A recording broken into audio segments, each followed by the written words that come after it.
क्या आपने कभी सोचा है कि मृत्यु के देवता यमराज भी किसी के सामने विवश हो सकते हैं?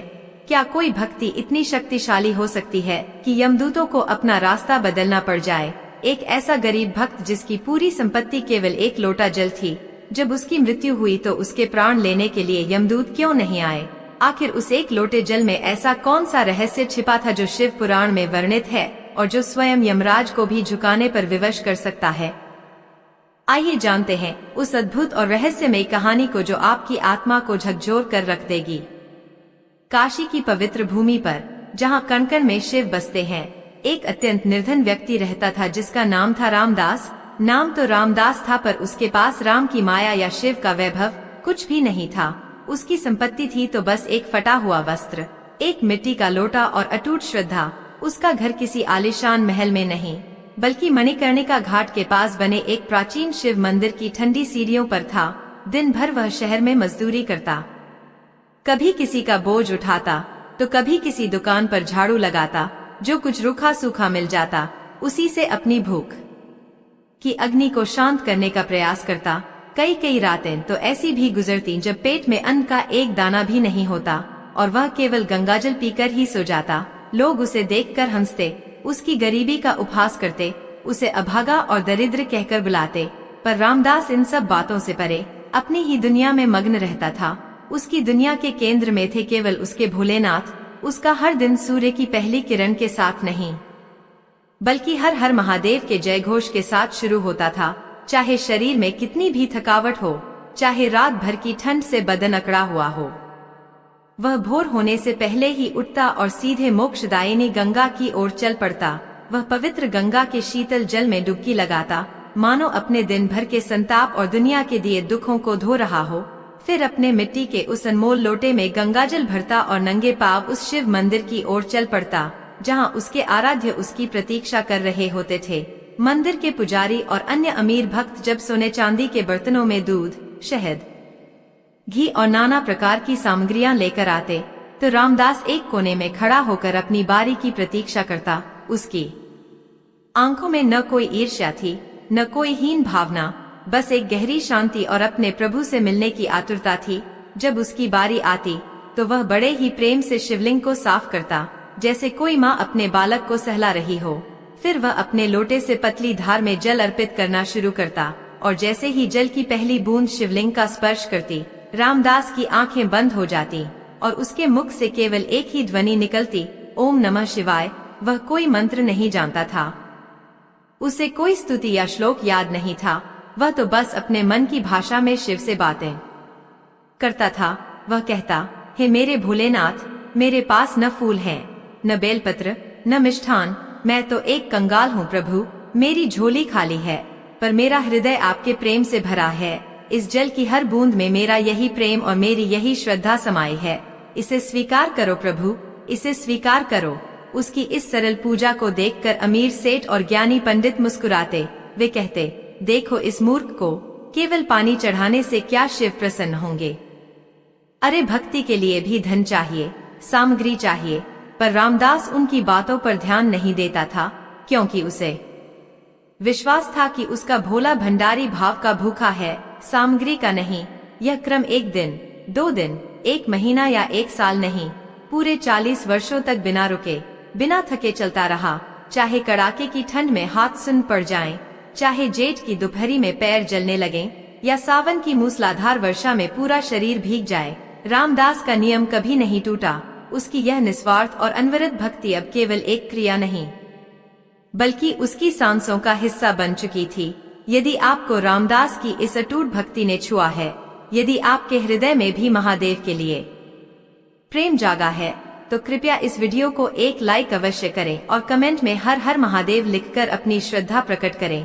आपका एक कमेंट हमें ऐसी ही और भी अद्भुत कहानियां आप तक पहुंचाने की शक्ति देता है। और यदि आप हमारे चैनल पर नए हैं तो सब्सक्राइब करना न भूलें, ताकि आप कोई भी कहानी चूक न जाएं। चलिए अब कहानी में आगे बढ़ते हैं और देखते हैं कि रामदास की इस भक्ति का क्या परिणाम हुआ। समय का चक्र घूमता रहा और रामदास का शरीर अब बूढ़ा और कमजोर हो चला था। उसके हाथों में अब वह बल नहीं रहा, पैरों ने भी साथ देना कम कर दिया था। एक दिन उसे तेज ज्वर ने घेर लिया। उसका पूरा शरीर आग की तरह तप रहा था और कमजोरी के कारण उससे उठा भी नहीं जा रहा था। मंदिर के पुजारी ने उसे देखा तो कुछ औषधि दी और कहा, रामदास, आज आराम कर लो। भगवान भी समझते हैं कि तुम बीमार हो, पर रामदास कैसे रुकता। शिवलिंग पर जल चढ़ाना तो उसके जीवन की श्वास जैसा था। वह लड़खड़ाते हुए उठा, कांपते हुए कदमों से गंगा तट तक पहुंचा और जैसे तैसे अपने लोटे में जल भरा। उसका शरीर कांप रहा था। हर कदम पर ऐसा लग रहा था कि वह गिर पड़ेगा, पर मन की शक्ति उसे खींचकर मंदिर तक ले आई। उसने अपनी पूरी शक्ति लगाकर कांपते हुए हाथों से शिवलिंग पर जल अर्पित किया और जैसे ही जल की आखिरी बूंद गिरी, वह हे शिव कहकर वहीं शिवलिंग के चरणों में मूर्छित होकर गिर पड़ा। उस दिन के बाद रामदास फिर कभी उठ न सका। उसका ज्वर बढ़ता गया और उसकी चेतना क्षीण होती गई। वह बस अपनी चारपाई पर पड़ा रहता, जो अब मंदिर का एक कोना ही थी, और उसकी आंखों से अविरल अश्रुधारा बहती रहती। वह बोल नहीं पाता था, पर उसका मन अब भी शिव का ही ध्यान कर रहा था। वह मन ही मन कहता, प्रभु, लगता है अब मेरा अंतिम समय आ गया है। बस एक ही दुख है कि अब मैं आपकी सेवा नहीं कर पाऊंगा, आपको जल नहीं चढ़ा पाऊंगा। मुझे क्षमा करना मेरे भोलेनाथ। और फिर वह रात आई जो रामदास के जीवन की अंतिम रात थी।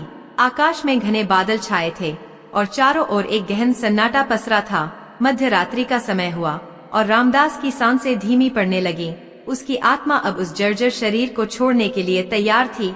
ब्रह्मांड के नियम के अनुसार जब किसी प्राणी की मृत्यु होती है तो यमराज के दूत, जो अत्यंत भयावह और काले वस्त्रों में होते हैं, अपने पाश और दंड लेकर उसकी आत्मा को लेने आते हैं ताकि उसे उसके कर्मों के अनुसार यमलोक ले जाया जा सके।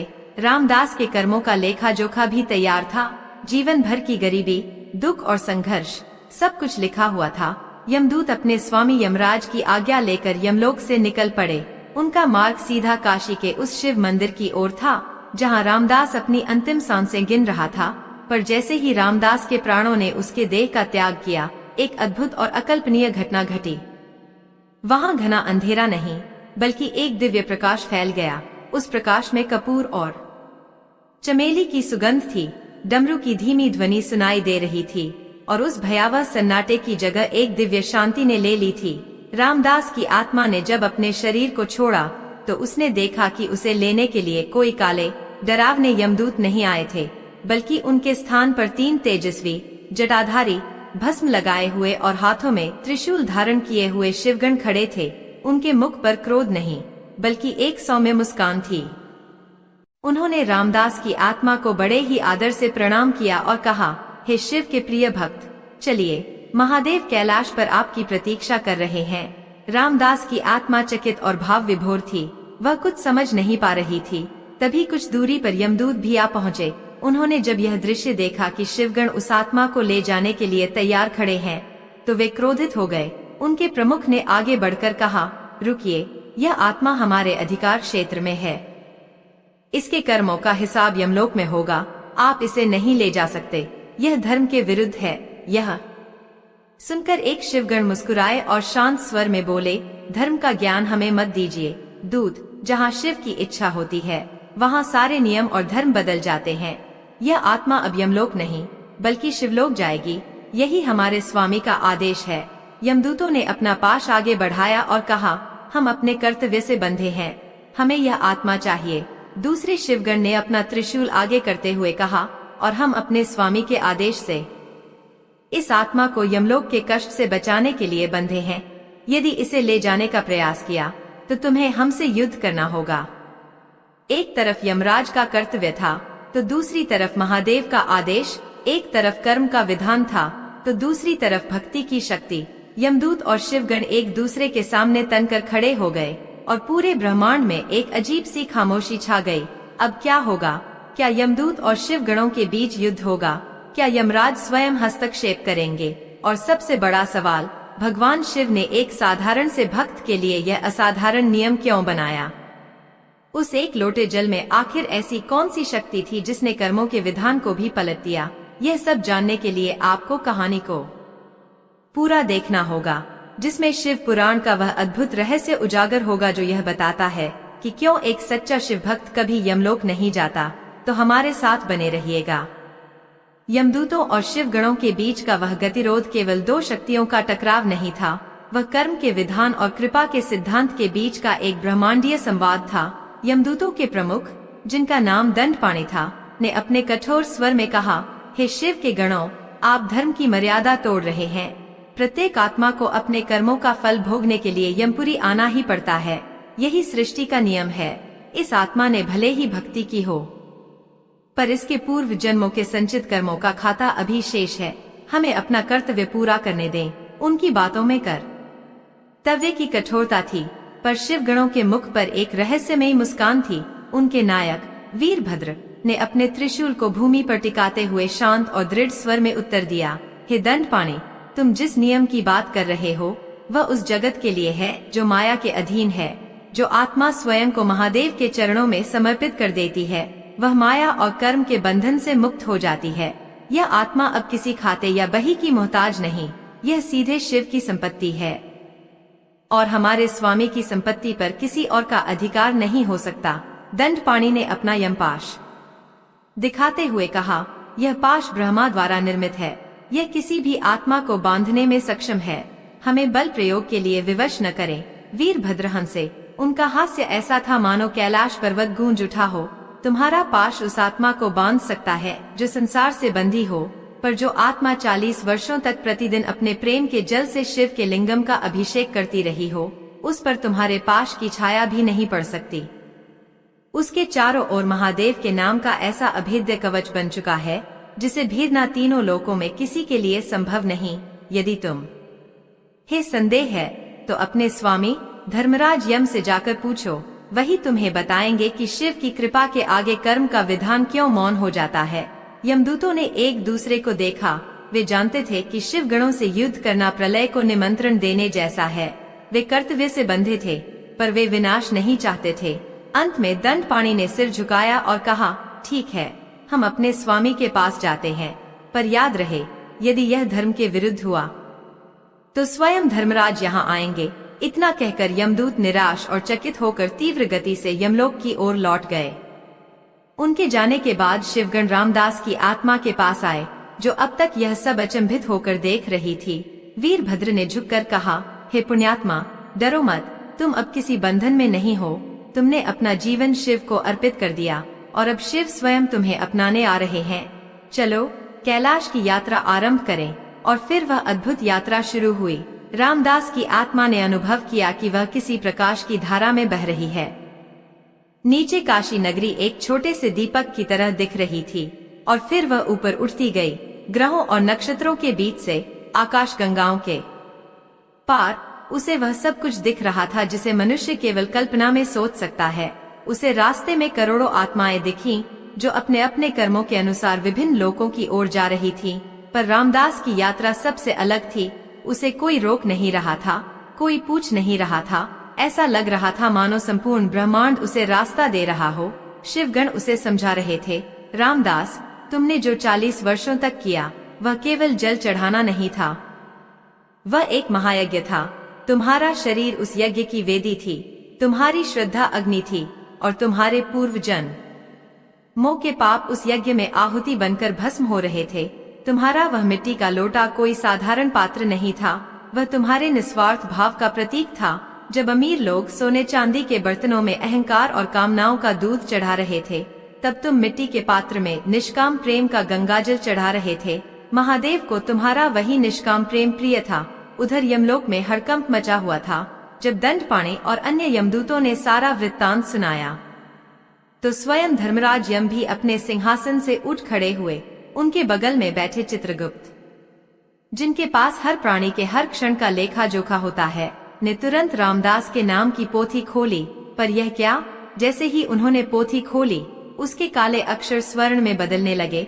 हर पन्ने पर जहां उसके पाप और पुण्य का हिसाब लिखा होना चाहिए था, वहां केवल एक ही वाक्य लिखा हुआ था, जो करोड़ों सूर्यों के प्रकाश से चमक रहा था, यह आत्मा महादेव की शरणागत है। इसके समस्त कर्मों का भार स्वयं रुद्र ने अपने ऊपर ले लिया है। यमलोक का इस पर कोई अधिकार नहीं। चित्रगुप्त की आंखें आश्चर्य से फैल गईं। उन्होंने कांपते हुए स्वर में कहा, महाराज, ऐसा तो मैंने आज तक नहीं देखा। इस व्यक्ति के सारे कर्म खाते शून्य हो चुके हैं और उस पर महादेव की मुहर लग गई है। यमराज, जो स्वयं धर्म के सबसे बड़े ज्ञाता और पालक थे, एक गहरे चिंतन में डूब गए। वे जानते थे कि महादेव का आदेश सर्वोपरि है, पर उनके मन में यह प्रश्न उठ रहा था कि आखिर उस एक लोटे जल में ऐसी कौन सी शक्ति थी जिसने कर्म के अटल विधान को भी परिवर्तित कर दिया। धर्म की इस गुत्थी को सुलझाने के लिए और सृष्टि की व्यवस्था को समझने के लिए यमराज ने स्वयं कैलाश जाने का निर्णय लिया। यह एक असाधारण घटना थी, क्योंकि यमराज अपना लोक छोड़कर कहीं नहीं जाते थे। वे अपने भैंसे पर सवार हुए और उस दिव्य मार्ग पर चल पड़े जो सीधे कैलाश की ओर जाता था। जब यमराज कैलाश के द्वार पर पहुँचे तो उन्होंने देखा कि वहाँ का वातावरण ही अलग था। वहाँ न कोई दुख था, न कोई भय, केवल आनंद, उत्सव और शिव नाम का अमृत बरस रहा था। नंदी ने उन्हें देखकर प्रणाम किया और मार्ग दिया। यमराज अंदर गए और उन्होंने देखा कि भगवान शिव अपनी समाधि से उठकर शांत भाव से बैठे हैं। उनके बगल में माता पार्वती विराजमान थी और उनके चारों ओर उनके गण आनंद में नृत्य कर रहे थे। यमराज ने झुककर महादेव को प्रणाम किया और कहा, हे महादेव, हे देवाधिदेव, मैं धर्मराज यम आपको प्रणाम करता हूँ। प्रभु, मैं यहाँ एक जिज्ञासा लेकर आया हूँ। मैं आपके विधान पर प्रश्न नहीं उठा रहा, बल्कि उसे समझना चाहता हूँ। भगवान शिव ने अपनी करुणामयी आंखों से यमराज को देखा और मुस्कुराते हुए कहा, पूछो धर्मराज, तुम्हारे मन में क्या शंका है। यमराज ने हाथ जोड़कर कहा, हे प्रभु, आपका भक्त रामदास, जिसकी आत्मा को आपके गण ले आए हैं, उसने जीवन भर गरीबी और कष्ट में बिताया और उसके पूर्व जन्मों के कर्म भी थे जिनका फल उसे मिलना था। फिर किस विधान के अंतर्गत उसे कर्मफल से मुक्ति मिली। मैं सृष्टि में कर्म के सिद्धांत का रक्षक हूँ। कृपा करके मेरा मार्गदर्शन करें ताकि यह व्यवस्था बनी रहे। भगवान शिव का मुखमंडल एक दिव्य आभा से प्रकाशित हो उठा। उन्होंने कहा, हे यमराज, तुम धर्म और कर्म के ज्ञाता हो, पर कर्म के ऊपर एक और तत्व है जिसे कृपा कहते हैं, और कृपा का आधार है निष्काम प्रेम। यदि भगवान शिव के ये शब्द आपके हृदय को छू रहे हैं, यदि आप भी उस कृपा के रहस्य को जानना चाहते हैं, तो एक क्षण रुककर इस कथा को अपना प्रेम दें। वीडियो को लाइक करें और कमेंट बॉक्स में ओम नमः शिवाय अवश्य लिखें। आपकी यह छोटी सी श्रद्धा हमें यह बताती है कि आप भी इस दिव्य ज्ञान के भागीदार बन रहे हैं। और यदि आपने अभी तक सब्सक्राइब नहीं किया है तो अवश्य कर लें, क्योंकि कहानी का सबसे महत्वपूर्ण रहस्य अब उजागर होने वाला है। भगवान शिव ने आगे समझाना शुरू किया, यमराज, तुमने रामदास के हाथ में केवल मिट्टी का लोटा और उसमें भरा जल देखा, पर मैंने उसके हृदय में भरी हुई श्रद्धा और उसके 40 वर्षों की अटूट निरंतरता को देखा। शिव पुराण का सार यही कहता है कि मुझे आडंबर नहीं, समर्पण प्रिय है। अब उस जल के रहस्य को समझो। पहला, वह जल साधारण जल नहीं था, वह माँ गंगा का पवित्र जल था, जो मेरे ही जटाओं से निकलकर पृथ्वी पर आई है। गंगाजल में स्वाभाविक रूप से पापों को धोने की शक्ति है। दूसरा, उसने यह जल काशी की भूमि पर चढ़ाया, जो किसी साधारण भूमि पर नहीं, बल्कि मेरे त्रिशूल पर टिकी हुई है। काशी को महाश्मशान भी कहते हैं, क्योंकि यहाँ जो देह त्यागता है, मैं स्वयं उसे तारक मंत्र देकर मुक्त करता हूँ। उस भूमि पर किया गया कोई भी पुण्य कर्म अनंत गुना फल देता है। तीसरा, उसने यह अभिषेक प्रतिदिन ब्रह्मा मुहूर्त में किया, जो देवताओं का समय होता है। उस समय की गई पूजा सीधे मुझ तक पहुँचती है। चौथा और सबसे महत्वपूर्ण, उसकी निरंतरता। 40 वर्षों तक एक भी दिन का अवकाश नहीं, चाहे आंधी हो, तूफान हो या शरीर को गला देने वाला ज्वर। उसकी यह तपस्या किसी भी बड़े ऋषि के तप से कम नहीं थी। उसके हर दिन के जलाभिषेक से उसके जन्म जन्मांतर के पापों की एक एक परत धुलती जा रही थी। जैसे रोज एक एक बूंद जल पत्थर पर गिरकर उसे भी घिस देती है, वैसे ही उसके भक्ति के जल ने उसके कर्मों के पहाड़ को रेत में बदल दिया। और पांचवां, उसका निष्काम भाव। उसने कभी मुझसे धन, स्वास्थ्य, सम्मान या मोक्ष तक नहीं मांगा। वह केवल देने आया, प्रेम लुटाने आया। गीता में मेरे ही स्वरूप कृष्ण ने कहा है कि जो निष्काम कर्म करता है वह कर्म के बंधन में नहीं बंधता। रामदास का जलाभिषेक एक कर्म नहीं, बल्कि प्रेम की अभिव्यक्ति थी, और प्रेम किसी नियम या विधान के अधीन नहीं होता। यमराज, तुम्हारा कर्म का विधान उन लोगों के लिए है जो मैं और मेरा में जीते हैं, जो हर कर्म के बदले फल की आशा करते हैं। पर रामदास ने अपना मैं तो बहुत पहले ही मेरे शिवलिंग के चरणों में अर्पित कर दिया था। वह तो केवल एक माध्यम रह गया था। उसकी आत्मा तो बहुत पहले ही मुझसे जुड़ चुकी थी। इसलिए जब उसके शरीर ने साथ छोड़ा तो उसकी आत्मा को तुम्हारे दूत कैसे ले जा सकते थे? वह तो अपने घर कैलाश ही आएगी। तुम्हारा विधान वहाँ समाप्त होता है, जहाँ से मेरी कृपा का साम्राज्य आरंभ होता है। भगवान शिव के इन वचनों को सुनकर यमराज की आंखें खुल गईं। उन्हें धर्म का एक नया और उच्चतर स्वरूप समझ में आया। उन्होंने झुककर प्रणाम किया और कहा, हे प्रभु, आप धन्य हैं और आपका भक्त धन्य है। आज मैं समझ गया कि भक्ति की शक्ति कर्म के विधान से भी ऊपर है। मैं आपके इस भक्त को प्रणाम करता हूँ। इतना कहकर यमराज संतुष्ट होकर अपने लोक को लौट गए। उनके जाने के बाद भगवान शिव ने वीरभद्र को आदेश दिया, मेरे भक्त को मेरे समक्ष लाओ। शिवगण रामदास की प्रकाशमयी आत्मा को लेकर महादेव के सामने उपस्थित हुए। रामदास ने जैसे ही अपने आराध्य को अपने समक्ष देखा, वह भाव के सागर में डूब गया। वही शिव जिनका वह पत्थर के लिंगम में ध्यान करता था, आज सजीव रूप में उसके सामने थे। वही जटाजूट, वही चंद्रमा, वही त्रिनेत्र, वही सर्पों का हार, वही बाघंबर। रामदास की आत्मा उनके चरणों में गिर पड़ी और उससे केवल एक ही शब्द निकला, प्रभु। भगवान शिव मुस्कुराए। वह झुके और उन्होंने रामदास की आत्मा को अपने हाथों से उठा लिया, जैसे कोई पिता अपने खोए हुए पुत्र को उठाता है। उन्होंने कहा, उठो रामदास, तुम चरणों में नहीं मेरे हृदय में रहने के योग्य हो। तुमने मुझे जीवन भर जल चढ़ाया, पर तुम्हारे प्रेम ने मेरी आंखों को शीतल कर दिया। लोग मुझे पाने के लिए यज्ञ, तप और ज्ञान के कठिन मार्ग अपनाते हैं, पर तुमने सबसे सरल प्रेम के मार्ग से मुझे पा लिया। तुमने कभी कुछ नहीं मांगा, इसलिए आज मैं तुम्हें वह देता हूँ जो सबसे दुर्लभ है, मेरा सायुज्य, मेरा अपना स्वरूप। इतना कहते ही भगवान शिव ने रामदास की आत्मा को अपने हृदय से लगा लिया, और जैसे ही रामदास की आत्मा ने शिव के हृदय का स्पर्श किया, वह एक प्रकाश की किरण बनकर उस अनंत महाप्रकाश में विलीन हो गई। उसका अपना अलग कोई अस्तित्व नहीं रहा, वह शिव का ही अंश बन गई। वह रामदास नहीं रही, वह शिव हो गई। यही मोक्ष की सर्वोच्च अवस्था है, जहाँ भक्त और भगवान का भेद मिट जाता है। इस कहानी का सार यही है कि भगवान को पाने के लिए धन, ज्ञान या शक्ति की आवश्यकता नहीं है। आवश्यकता है तो बस एक निर्मल हृदय, अटूट श्रद्धा और निष्काम प्रेम की। आपका एक लोटा जल भी यदि सच्चे मन से चढ़ाया जाए तो वह सागर से भी अधिक मूल्यवान है, और वह आपको कर्म के हर बंधन से मुक्त करके सीधे महादेव के चरणों तक पहुंचा सकता है। इसलिए जब भी आप शिवलिंग पर जल चढ़ाएं तो याद रखें, आप केवल एक पत्थर पर जल नहीं चढ़ा रहे, आप सीधे महादेव के हृदय में अपना प्रेम पहुंचा रहे हैं।